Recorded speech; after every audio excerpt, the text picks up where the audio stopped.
sagalee qeerrooti. Sagaleen qeerroo torbaanitti guyyaa 3 diddaa uummata Oromoo fi saboota cunqurfamoo empire biyyattiin mara akkasumas shira mootummaa abbaa irree wayyaanee kan gabaasu. Kun sagalee qeerrooti.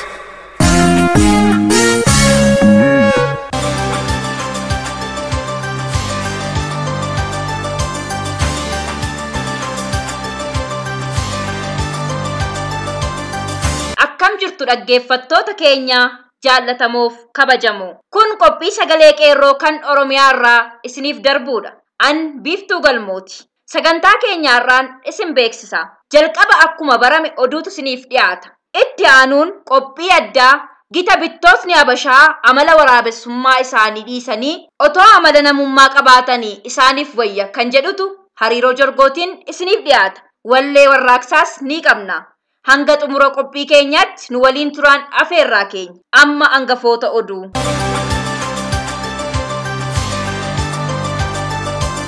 Farra miidiyaa walabaa ta'uun kan beekamtu wayyaaneen miidiyaa Oromoo jaalala guddaa qabu OMN jaam goote. Poolisoonni federaalaa bulchiinsa magaalaa Sulultaatiin kubbaan mo'ame jeequmsa kaase. Koreelee uummata musliimaa waggaa 3f badii tokko malee hidhaa turan wayyaaneen mana murtiitti dhiyeessite kan jedhanidha. Babal'ina oduuf jaallee ayyaanee kaayyoo.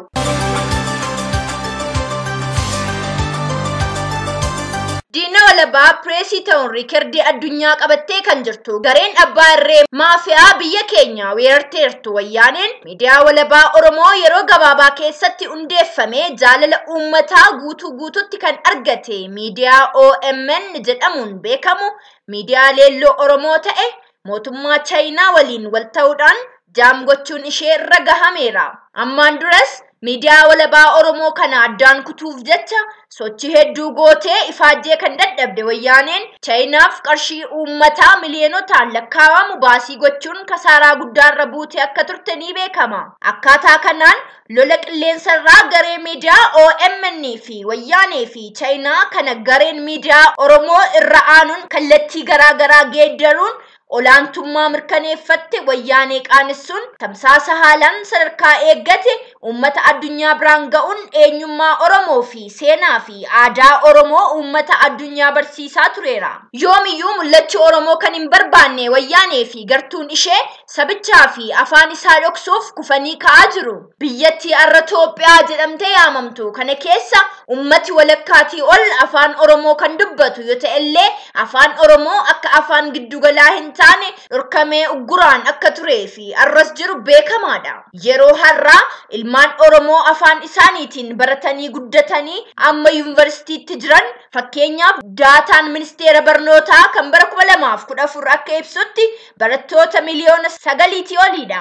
Egaa waggaa tokkotti afaan Oromootiin kan baratu amma kana yoo ta'u kana jechaan dachaa baay'ina waliigalaan uummata Tigraay yoo ta'ellee afaanichi garuu arras afaan giddugalaa miti. Ilmaan afaan Oromootiin baratanii yuunivarsiitiilee seenanii ba'anii kan baratan afaan ofii waan ta'eef afaan Amaaraa waan hin dandeenyeef federaala keessatti qacaramanii hojjechuu hin dandeenye. Mootummaan federaalaa wayyaanee har'as akkuma durii kan hojjetu afaan warra isaanii afaan Amaaraanidha. Akkuma dargiin kufeen deeggarsa adda bilisummaa Oromoo irraa argataniin barreessitoonni Oromiyaa keessaa gaazexaalee dhuunfaa hedduu oomishuu jalqabanii akkasumas baruulee kitaabanii fi aartiiwwan akka tiyaatiraa walleelee kan wayita leellisanitti wayyaanonni gaazexaalee barruulee kitaabonni Oromoo hunda isaanii cufuun barreessitoota wayita san turanis hiitee dararaa turteetti. Akkasumas artistoota Oromoo kaan ajjeesuun kaan biyyaa baasuun ishee yoomuu kan hin dagatamnee fi diinummaa isheen afaan Oromoo irraa qabduu fi sodaa Oromoon odeeffata argachuu, sodaa Oromoon bilisa ta'ee wal mari'achuu fi yaada isaa ibsachuu akkasumas mul'achuu Oromoo duuchaamatti kan hin barbaanne ta'uu ishee daddabaltee mirkaneessiteetti. Dhiyooma kanallee manneen muuziqaa Oromoo 13 ol guutumaa guutuutti cuftee diigdee biyyarraa balleessuun ishee qaama duula kanaa ta'uun kan beekamuudha. Kaan haa turuu hoteelota Oromoo kanneen muuziqaa Oromoo banuun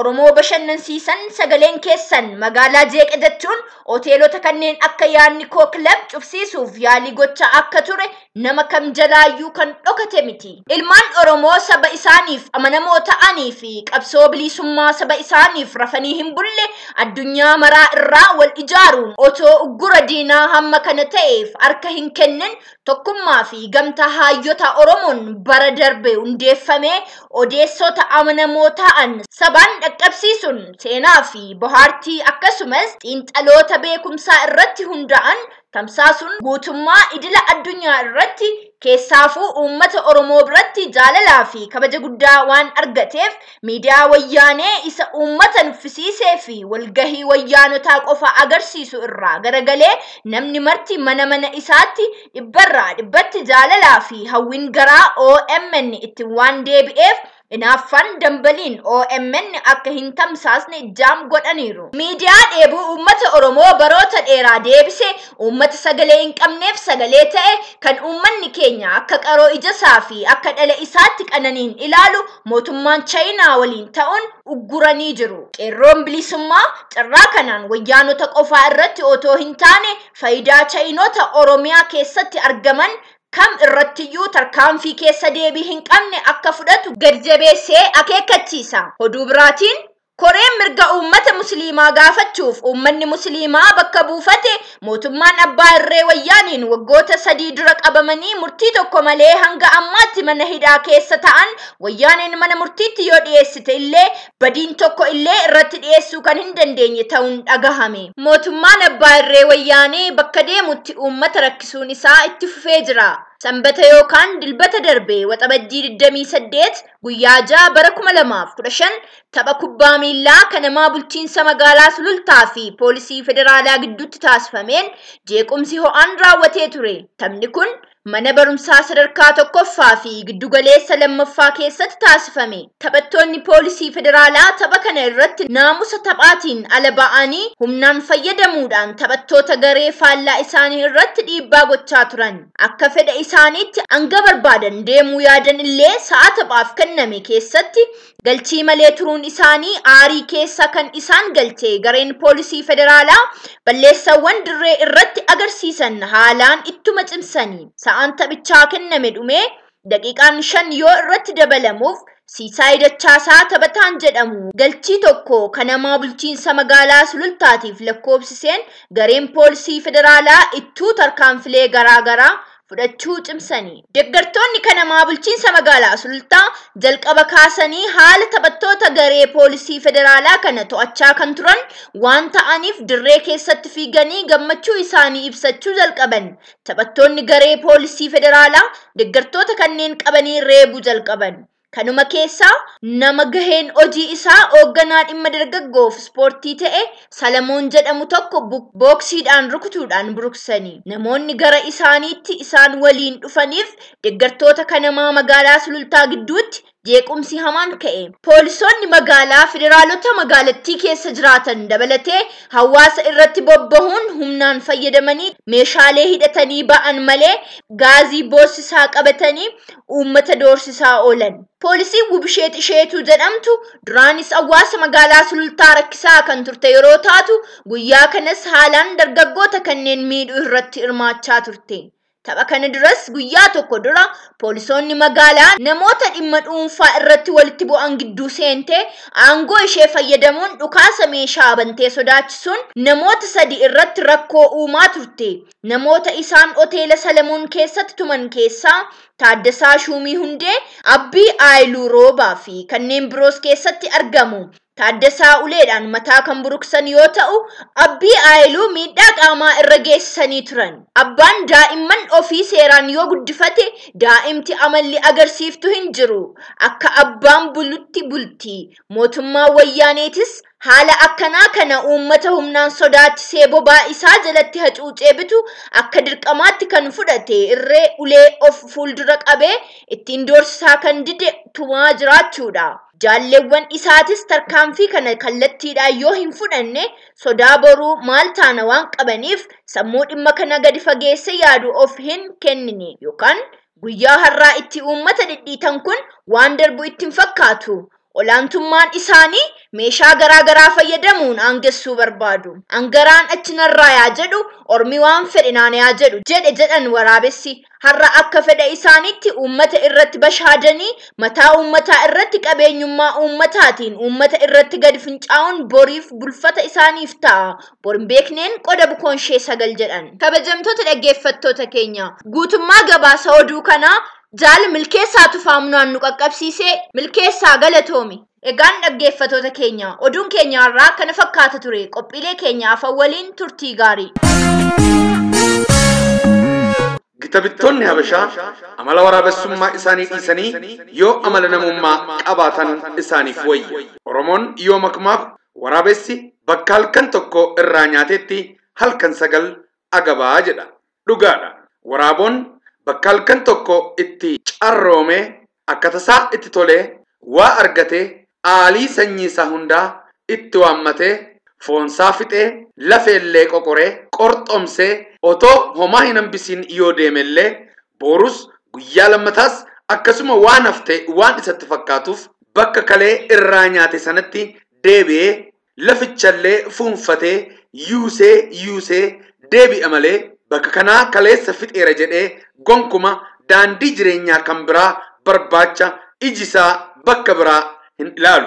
Gaafa sadaffaas gaafa lammaffaa dhabee deebi'uusaa otuma beekuu walitti aansee guyyoota sagaliif bakkitti dura irraa nyaate sanatti deebi'ee laficha fuunfatee cinqamee gorora yaasee afaansaa banatee hamuummatee gumgumee deebi'a. Kan kaleessaa har'as waan argamu seha way waraaboo gowwaa garuu inni lammata hin argamu. Silaa otoo kan biraa ilaallate wayyaafii ture. Biyya keenya keessattis gitabittoota Habashaa amala wal fakkaatu qaban argaati jirra. Ilmi namaa kamuu gaafa uumame ilaalcha namummaa gaarii surrii sammuu yookaan konshasiin waan kennameefiif baratus barachuu baatus waa halle ittiin madaala. Poolisii sammuusaa keessatti uumamaan jiruun hoogganamee kan ta'uu qabu ni raawwata, kan ta'uu hin qabne immoo ni dhiisa. Kennaa ilma namaaf kennameef keessaa inni guddaan namaaf naasuu qabaachuudha. Hundi keenya otoo ijoollummaa keenya of duubatti garagallee yaadanne namni yeroo dhiigu, beela'u, daaru kan kana fakkaatu miidhaan kamuu ilma namaarraa yeroo ga'u sammuun keenya hin hayyamu. Uumamni keenya kun akkuma jirutti ta'ee garuu amma immoo kan argaa jirru namni uumamaan sammuu qajeeltoo yaaduuf kennameef wayita qaamni isaa guddachaa adeemu namaaf naasuu inni qabu garuu qaama isaa waliin guddachuu didee hinumaatu gara jabeenyaa fi ofittummaa mataa ofiif qofa yaaduu waan hundumaa anumaaf qofa jechuutiin jallina gonfateeti argaa jirra. Oromoon amallisaa kan eenyuyyuu dhugaa ba'uuf akkaan saba dhala namaa hundaafuu namaaf naasuu qabudha. Ilma namaaf qofallee otoo hin taane Oromoon saba uumama maraaf kabaja qabuu fi sirna ittiin uumama waliin jiraachuu qabu bocatee lafa kaawwatee ittiin jiraatu safeeffataa sabaati. Kan diinonni isaallee dubbataniif Oromoon kan beelee kan nyaachisu ufitti qabee keessummaa kan simatu guddifachaatiin kan firoonfatu kan wallole kan araarsu saba nagaa qabeessadha. Haa ta'uyyuu malee gaarominaa fi arjoomina isaa kanatti dhimma bahuun itti siiqanii harkasaa afaan isaan kaayu kan quba ciniinan bineeyyii gantoonni hedduun barootaaf isa mudataniiru. Keessaafuu gitabittoonni Habashaa seenaa keessatti carraa akka tasaa ta'een uummata guddaa fi seenaa qabeessa kana Oromoo biyya isaa meeshaa waraanaan weeraranii jilbeeffachiisanii bituun isaanii haqa eenyuyyuu haalu miti. Atse Yohaannisii fi Atse Tewoodiroos akkasumas mootii Goojjam Adaaltasammaa yookaan Takla Hayimaanootiin dabalatee hunda daran ammoo erga Minilikii kaasee nagaan Oromoo jeeqame. Moototii Habashaa kanneen olitti tuqaman kanarraa jalqabee Oromoo irratti cubbulee maaltu irratti raawwatamaa ture isa jedhu akkuma Jaal Daawud Ibsaa jedhan seenaan qotee ni baasaatii seenaanis dhuma hin qabuutii seenaa boor dhufaa jiruuf galfata dhiisee an ammaaf oton tuquuf yaaluu baadhee gaariidha. Haa ta'uutii wantoonni ta'an kanneen maaliif akka ta'an duuchaamatti yeroo walitti qabee yaadu hir'ina qarooma ilma namaa akka ta'etu natti dhagahama. Isa kaleessaa hir'ina qaroomina ilma namaa doofummaatiin yoon yakkellee isa har'aa garuu maalan jedhaa. Har'as jaarraa 21ffaa irra dhaabbatanii moototii gochaa jallinaa cubbuu abaaramaa raawwatan yeroon ilaalu garuu doofummaa fi qarooma dhaba akka kaleessaa hin komadhu. Jaarraa qaroomaa kana keessa namoota baranne jedhaniin kana kan hin jedhamne gochaawwan abaaramoon lakkaawamanii hin dhumne dalagaa isaanii guyyaa irraa guyyaa ta'ee jira.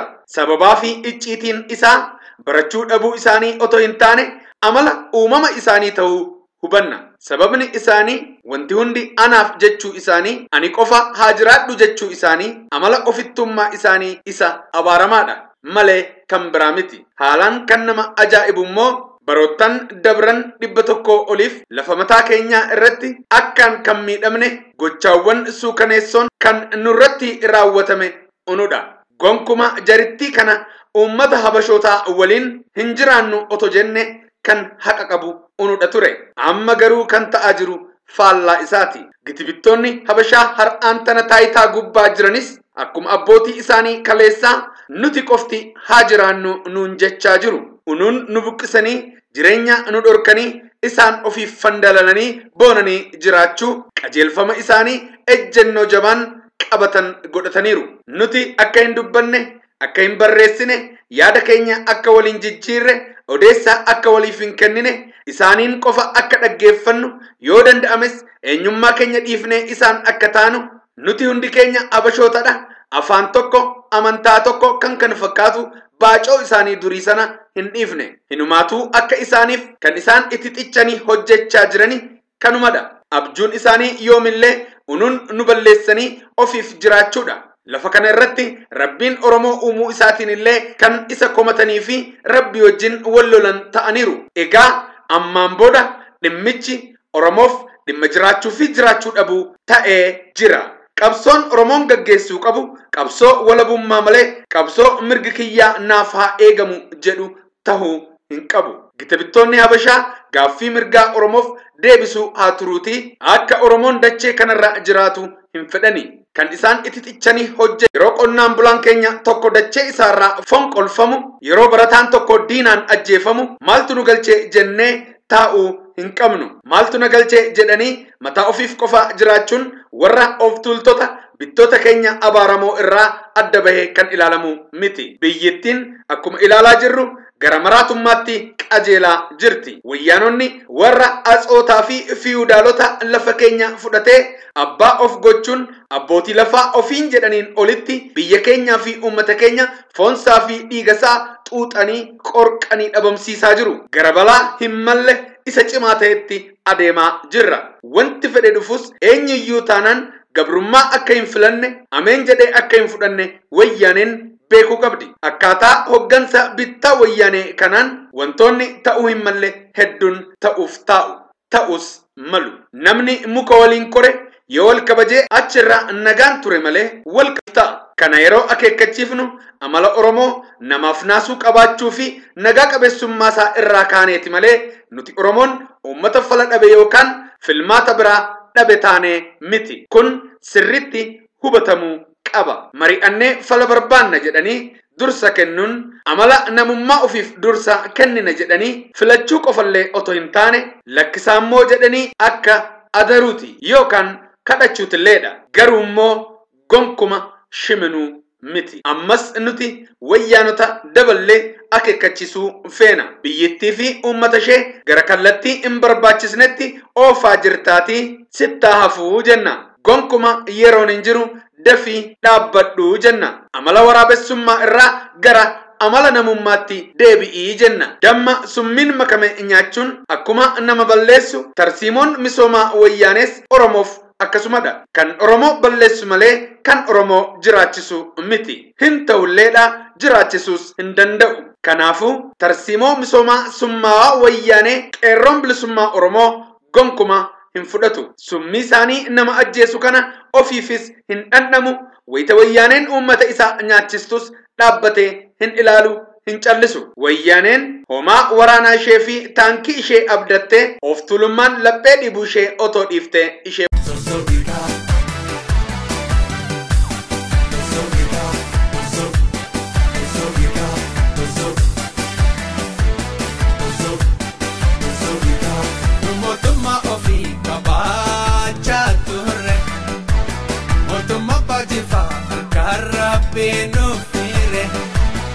Sarraga kotu kabdoromoni mohoti argamne bona abiya isani hete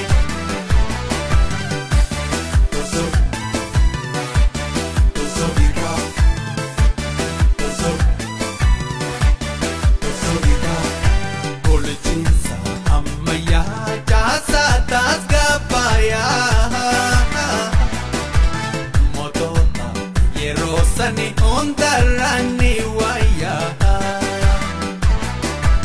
daldala biya ala isani jalkabe dipilo maturani moti nishana nigibe Zogika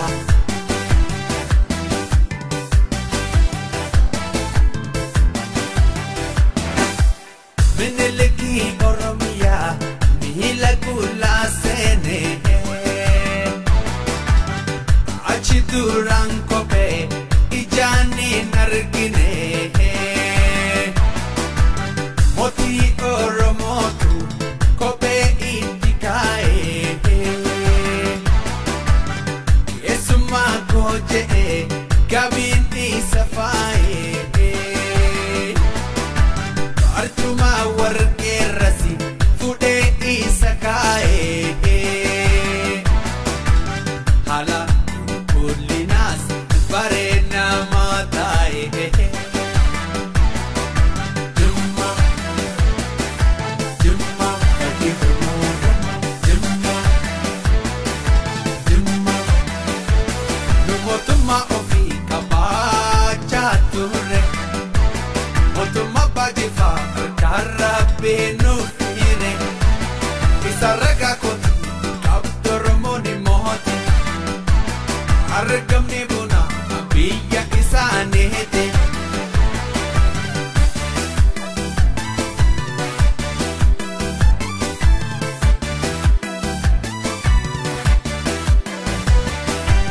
Apanji farja bahada menelek nigane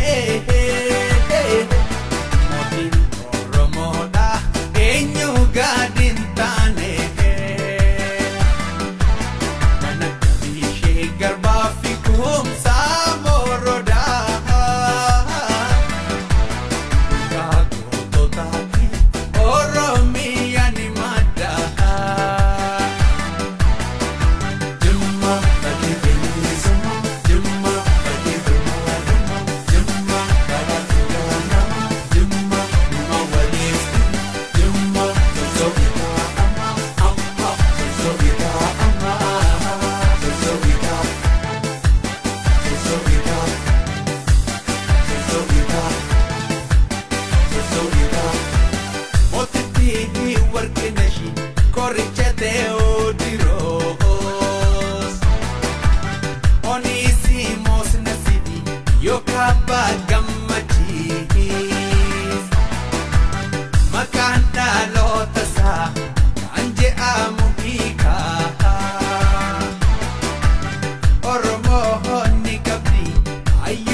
Egaa kabajamoo dhaggeeffattoota keenya waan nu dhaggeeffattaniif galatoomaa jechaa qophiin har'aaf qabannee dhiyaan kanumaan xumurame.